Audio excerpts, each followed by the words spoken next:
We're talking veggie trays this week on The Bloom. Here's the latest. We do everything from snack trays to the regular retail trays and all the way up to like 4-pound club store trays. The veg tray market is it's a more developed, mature market, but we're still seeing good growth. Category year over year is up about 5%. It is still a good time. You know, the one thing that we've noticed with vegetable trays is that they're getting used on a weekly basis and they're not just an event, type of item anymore. We see a lot of increased sales when they build those secondary displays and make that an item in the category where people are searching those out. We're seeing a lot of great performances from retailers when they do that.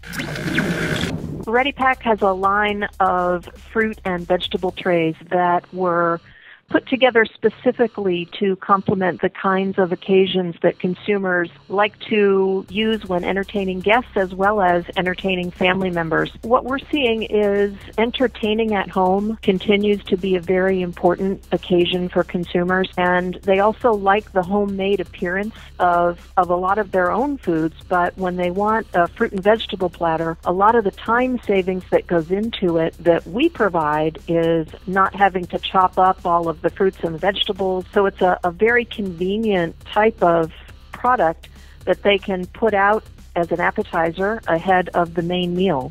So it makes entertaining a lot easier.